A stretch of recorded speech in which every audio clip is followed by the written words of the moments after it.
everyone, and welcome to this fun conversation with Hot Seaters. So, my name is Genevieve Young, and I really enjoy having those conversations with people that have been in Abraham Hicks' Hot Seat. This week, we're talking about the receiving mode and to continue this delicious conversation that we started last Monday. I have Doug White that I will introduce right now. Hello, Doug. Hello, how you doing? Very good, thank you. Thank you for being there. No problem. So, Doug, you're a former baseball major league coach, pitching Yes, coach. I have yes. to, yeah. Have you also been a player? No, I played some independent ball, but nothing in the big leagues. Yeah. Okay, okay. And now you're a law of attraction coach. How would you define your title today? Yeah. I mean, I'd say I'm more of an entrepreneur, and Yeah. the I do some what I call perspective coaching on the side. For people that a word of mouth type of deal where someone says, "Hey, I'm trying to work on some things and figure some things out," and I say, "Well, maybe I have a little bit of information that might assist you with some clarity." Yeah. Interesting. Yeah. So today, like, I'd like to know first, how have you discovered Abraham Hicks? Because you told me like you've known them for 24 years or so. Yeah, yeah. Yeah. When I was 19, my mom was like, "Hey, she was living in Sedona, Arizona at the time, and Abraham, Esther, Jerry were going to be in Phoenix." And she said, "Hey, why don't you come down to Phoenix with me? I'm going to go to this workshop." And I was like, "Well, what's the workshop?" She goes, "Don't worry about it, just come." Because she had been listening to the cassette tapes from other workshops, for a few months, and I didn't know about Mm, that. And so we went on down, and I jumped in the conference there, the workshop, and all of a mm. sudden, Jerry comes on, he does his spiel, and then Esther came on and says hello, goodbye, and then all of a sudden her head starts turning around in a circle, and I looked at my mom, I'm like, "What did you bring me to?" And she's like, just relax, just listen, and then I started listening in, and I was like, "Oh, okay, I like this information, I get what's going on here." And then someone asked a question, someone came to the hot seat, asked a question, and I looked over at my mom. I was like, "Wow, well, I really want to know about this." And then that Mm. next person that went into the hot seat asked my question. And then my Wow. mom, my mom looked at me and said, "Well, man, I really want to know about this." And the next person who got in the hot seat asked her question. And so we were like, "Ooh, we might want to pay attention to what's going on here." Yeah. Was it your mom's first time also? Yes, yeah. That's interesting. So you discovered them with your mom. I love that. What a nice story. Yeah. Yeah, yeah. It was actually my late grandmother. She gave the cassettes to my mom, and Wow. she goes, "This is too easy. This can't be right. Like, this is too simple, but you might like it." And she started listening. Mm, Yeah. interesting. So do you remember when you went in the hot seat for the first time? When was your Yeah. first time in the hot seat? I think it was the next workshop. I think I was 20 years old at the time. And Wow. yeah. So I mean, I think I've been in the hot seat at least 20 times, somewhere around there. Interesting. Yeah. Interesting. Yeah. Good. So people call you the baseball guy. Yes, they do. Everyone or most of everyone in the Abraham Hicks community, they know about you. So Yeah. I'm very happy to have you. And I choose one of the hot seat that I thought could be interesting to talk about for the receiving mode. Sure. What would be your own definition of the receiving mode? Well, I kind of would have like two separate ones, for as a human being. One is when you're feeling any emotion above boredom, on the emotional guidance scale. Anything that you feel in the range from contentment up to joy, love, knowledge, empowerment. Right? You're in the receiving mode. That's Hmm. it's that simple. But the other So part, as soon as you feel good. Yeah, like As it's soon as anything. you feel good. Well, it's just Yeah. anything that you're not really allowing resistance. You're not pushing against in those feeling places. So any of those frequencies, any of those emotions, you're in the receiving mode. But the other thing for like the human part of it is being in the receiving, or the definition of receiving mode is really like just being in flow with your life. And so you're going to have contrast in your life, but you can still remain in a receiving mode, or you could ebb and flow and get out and come back in with ease if you allow yourself to go with the flow of your life. And you're just using it as information, you're using it as guidance, and then you keep rolling from there.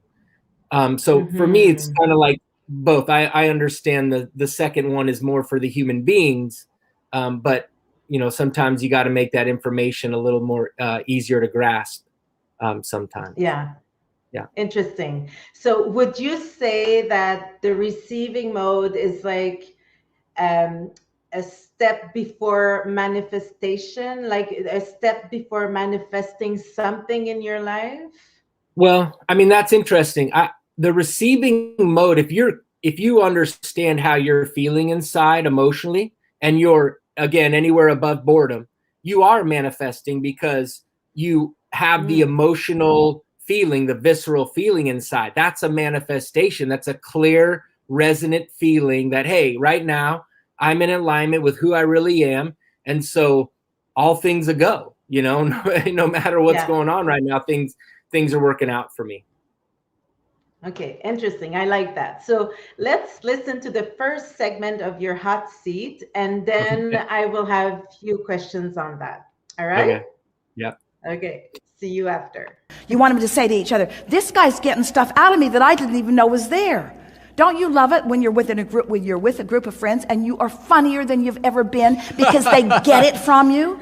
They expect it from you. They love it from you. They don't just grandstand and be funny. They elicit it from you. Isn't that just the best? Sure. So that's what you want them to say. So that's the vision that we would start with. Okay.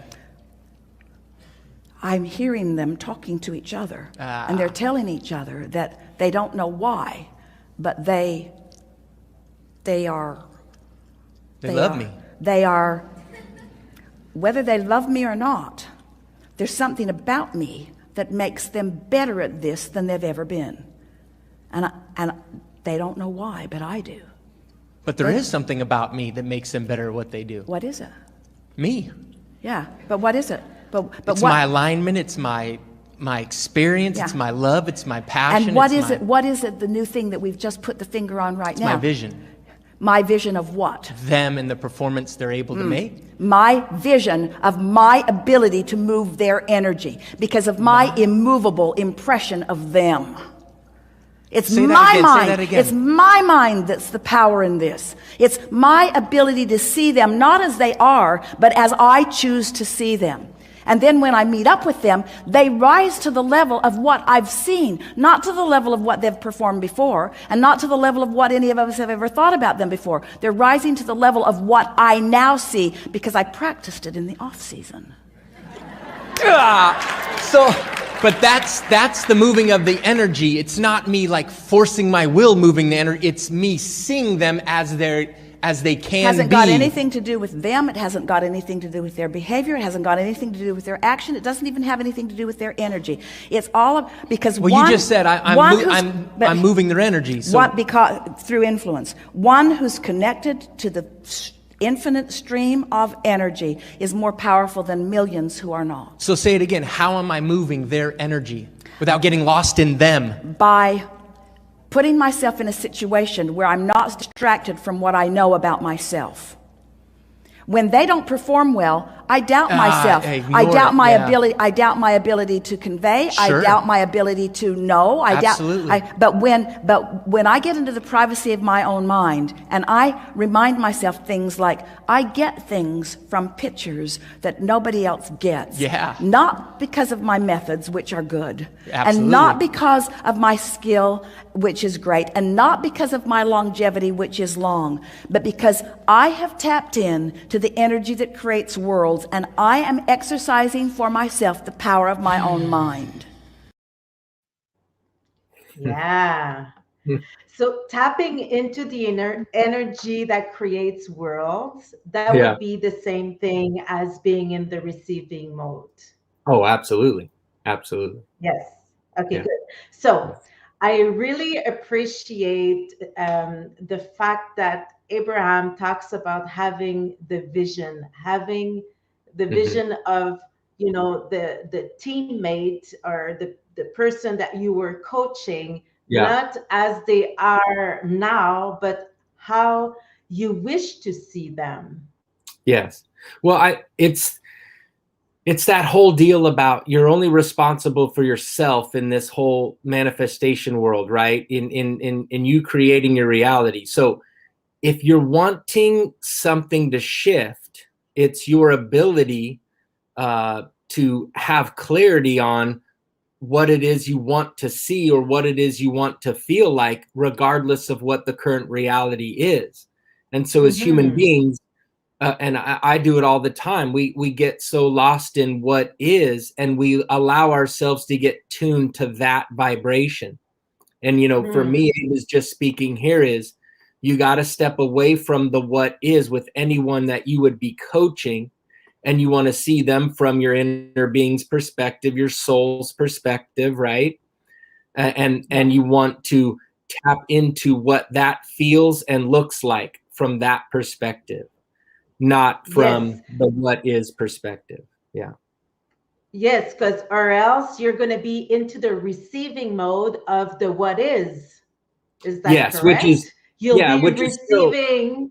well, yes, and it's still a receiving mode, but it might not feel that good. It's probably a receiving mode Exactly. from somewhere on the bottom of the scale. Yeah. Exactly. So Yeah. I'm curious to know, how did you apply in your coaching Yeah. practice as a pitching coach? Sure. How did you apply it to all the pitchers? Well, I think for the most part, I used it for myself in my way of being able to round myself into being this major league coach that I wanted to be for all this time, because I never really played professional baseball at a level that I felt I had to in order to create this job.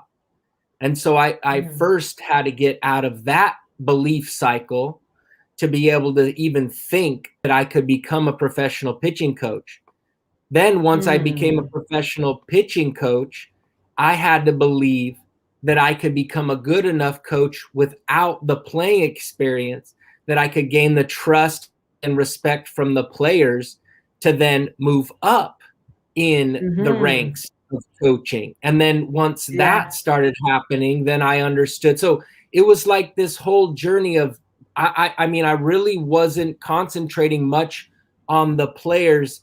Of course, I was in the way of like, I wanted to get them better. We wanted to have success, we wanted to have fun. And, we won 4 championships in 6 years when I was in the minor leagues.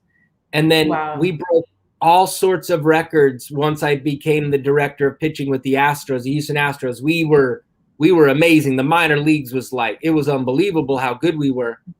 And then I was able to realize my dream of being in the big leagues. And so, Interesting.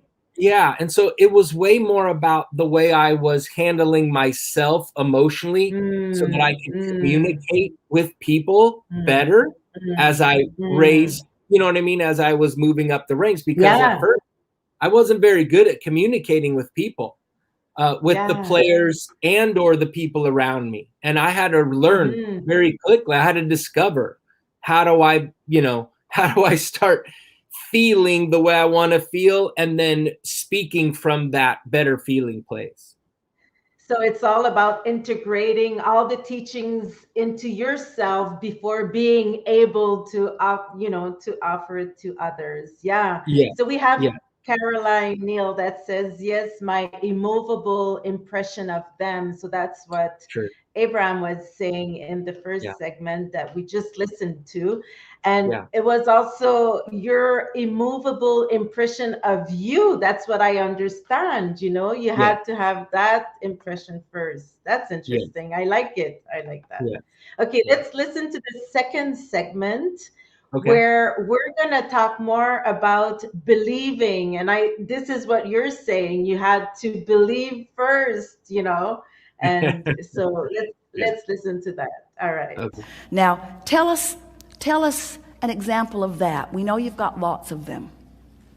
Jacob Buden, 6'7", no belief in himself whatsoever, throwing 87, 88 miles an hour. By the end of the season, 91 to 93, total confidence, intensity, passion for who he is when he's on the mound. So what made you believe more in him than some of the other guys? I liked him. And what do you think caused that connection between the two of you? Because we were the same. He had no confidence when he came in. That's how I was when I played. That's how I am sometimes in my daily interactions with stuff. But did you elicit from him, was your compassion for him about the fact that he had no confidence? No, it was about I knew what he was capable of. I knew what he was capable of. Absolutely. So what makes him different than any others? The way I see him. Only point of focus. Yeah. You just chose it that way. And that's why, as you make your team a sort of blank slate where you feel that way about them, and you understand that law of attraction is bringing lots of them to you and lining them up for you, and that it is irrelevant who they are, it's irrelevant what they do. They're already at the top of the heap or they wouldn't be coming. The potential for excellence is really wonderful. And what you're doing, you're giving it that X factor that nobody really understands what it is. You're giving it that factor that makes the difference between because they're all really good. They're all better than almost anybody ever sees anywhere, anytime.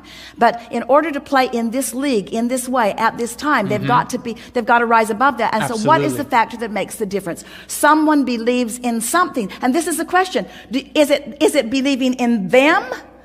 Say no. No! What is it believing in? My capabilities of my vision of them.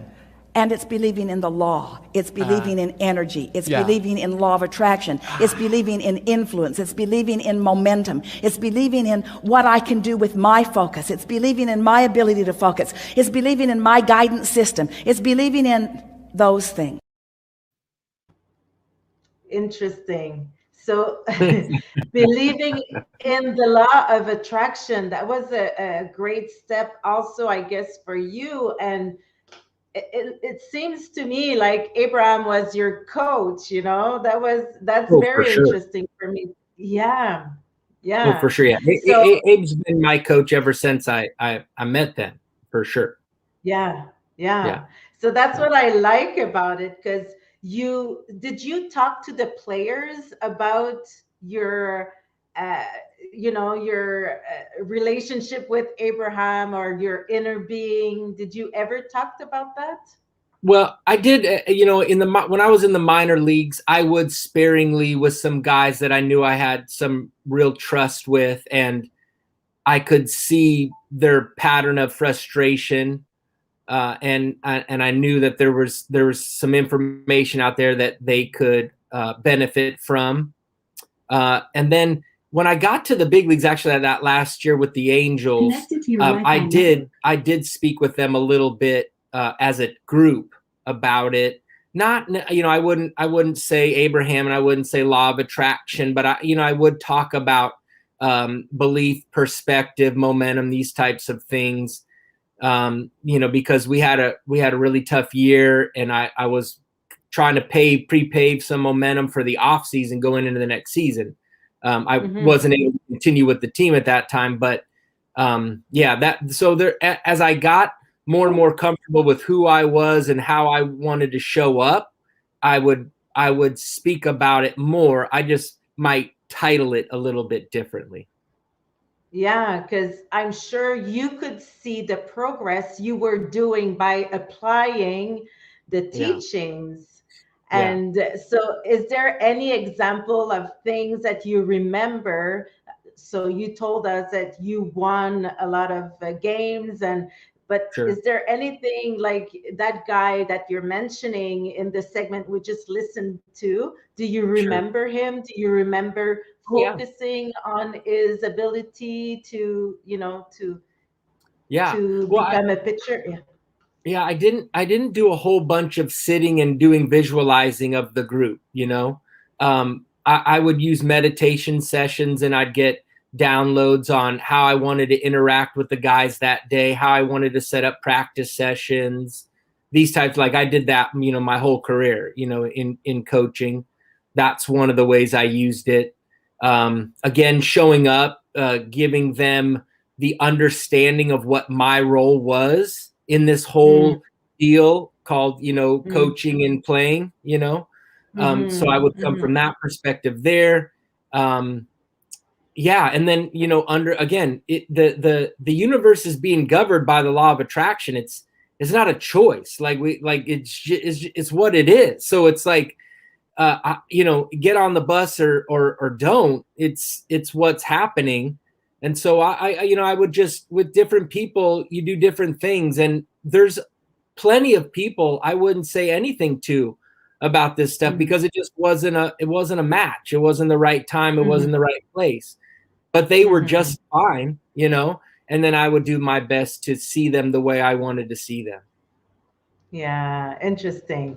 Okay. So let's listen to the last segment that I really enjoy, because I find there's a lot of layers, a lot of information. And I've got to say that when I was listening to your hot seats, because I listened to a few, there's something happening between you and Abraham that I don't see frequently, which is the pace is so fast. It's like you're really, like it's like you know what Abraham's gonna answer, they know what you're gonna say, and it goes like there's so much information in a 1 minute segment.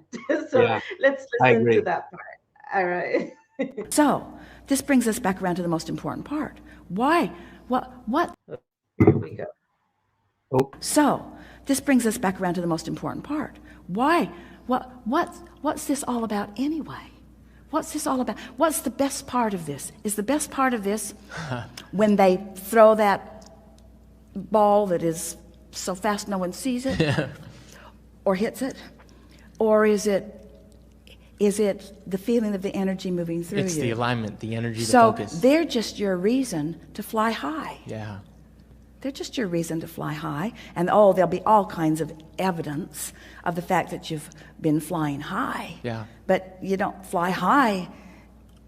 It's the flight that it's all about. Yeah. This conversation is a high-flying conversation. Absolutely.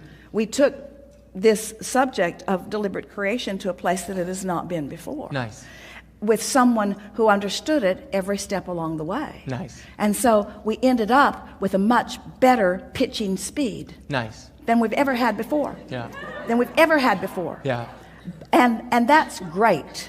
We like the result of that. But what we really liked was the fun of what happened here, gotcha. you see. And that's what you got to be in it for. Okay. So you love those guys because they're a point of focus, and you love those guys, and you appreciate all of the people that are all part of the enterprise that give you a focal point. Isn't it wonderful? But you're going beyond, because you see, if you don't go beyond what is, nothing's fun.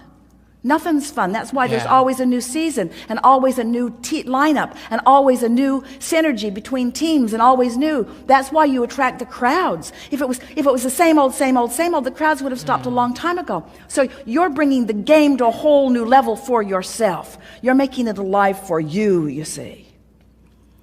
And that's what we mean. You got to get out there ahead of the game. I mean, way before the game, there's all that practice. And way before the practice, there's all this practice. Yeah. Okay, so I got in the chair, and I really, to be honest with you, I wanted baseball to be like the last thing we talked about. This is kind of funny, but... No, you didn't. Because there isn't anything... Let's just settle this. There isn't anything that pulls energy through you like that subject. There isn't anything that makes you more alive than that subject. There also isn't anything that beats you up more than that subject. Yeah, absolutely. But there's nothing that makes you more alive than that subject. so interesting. So way before that practice, there's all this practice, and I I really enjoyed that sentence, because that's when I say there's different layers. So Sure. Abraham is referring to practicing on the field, but also practicing in your own energy, in your own streaming of who you are. So Yeah. so would you really, so you talked about meditating and visualization that you did before a little bit, but did you spend some time imagining like your team and how it would work, and did you ever saw this happen in your real life, you know?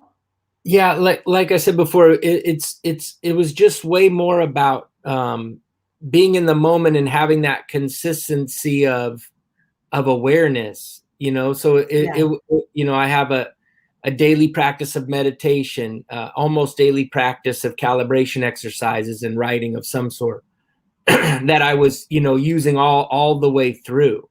And so it's that deal where, you know, once you're seeing a physical manifestation, it's already done. Like that, Yeah. you know, it's old news. And so that, you know, that's what Abe is saying there. It's like it has nothing to do with what's going on right now. It's how are Yeah. you feeling, and what's that momentum moving forward. So Yeah. that's And that practice.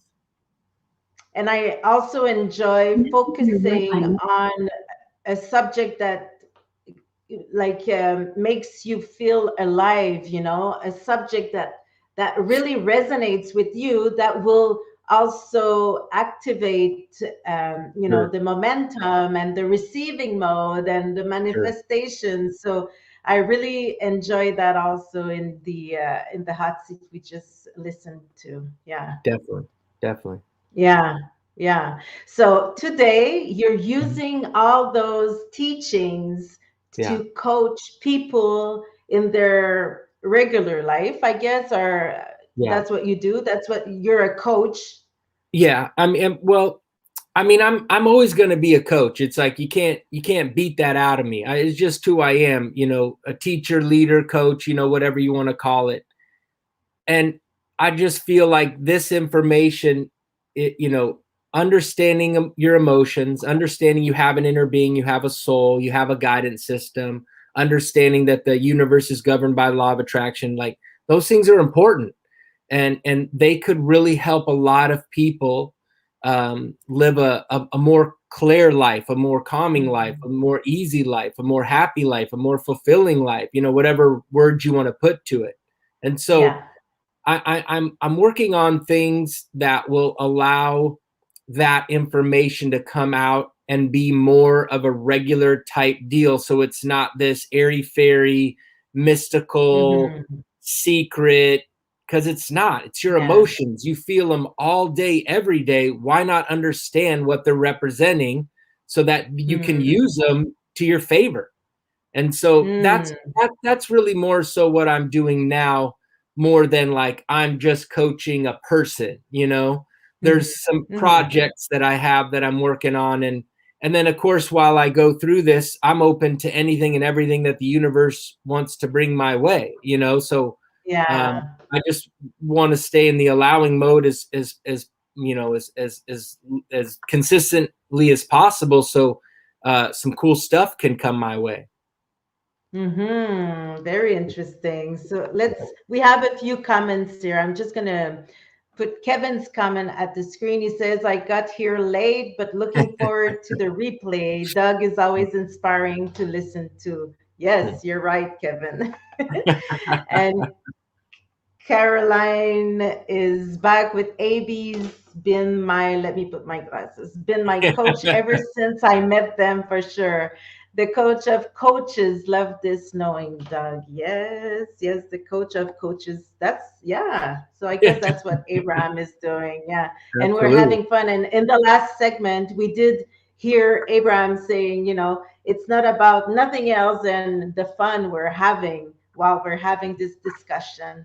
And this is Yeah. why I'm doing this also, because I love the teachings of Abraham. And I think that's, you know, the most interesting thing that I can talk about. So that's a reason why I'm Yeah. creating those conversations, so I can have fun all the time and Yeah. I discover agree. magnificent. Yeah.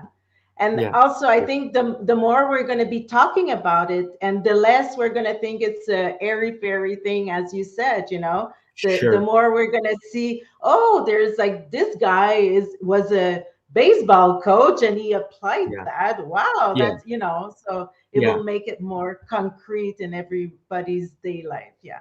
Yeah. Yeah. Doug, that was, yeah.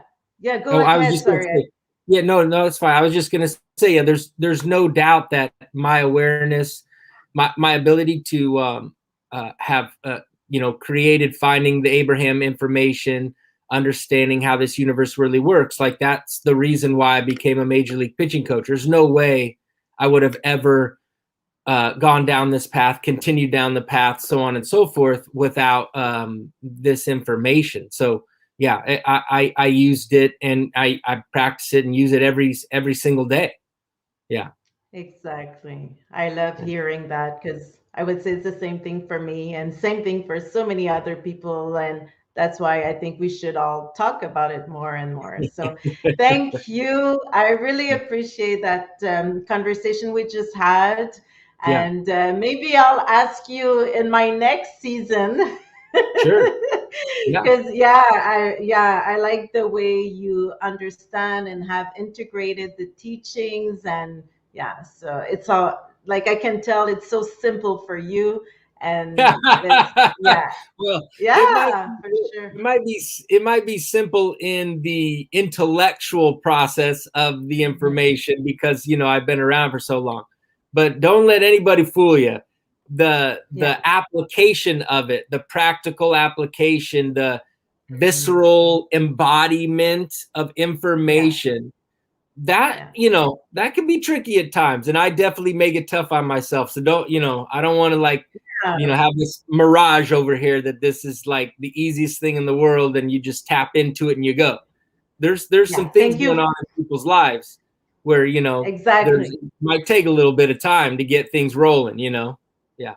I appreciate that precision. Yeah. But I want to say that it gets more easy and more fun. And once Yes. as Absolutely. you can create something else. Well, Yes. it gets easier And you never anyways. and you never go backwards. Your vibration, however you've expanded who you are, your being, no matter how rough it might seem to be getting for you, the vibration is always where you last left it. It's always in that most expanded spot. And that's why you feel that separation, of course. And so, once you get back to it and you pick it up right where you left it, you're rolling again. Yeah. Exactly. And of course, still, I mean, we're humans in a human body. And I think we're here to experiment and have fun and, try different things. So, we're here to feel all the emotions that are available to us. So, but we can still have fun with that. So, thank you so much. I really appreciate. And I'll talk to you soon. Thank you. Thank you. Bye. Bye. So thank you to all of you for listening in. I really appreciate your presence, and I'll see you next Monday, noon Eastern time, for another fun conversation with another hot seater, always on the same topic, the receiving mode. So till then, have fun. Bye-bye.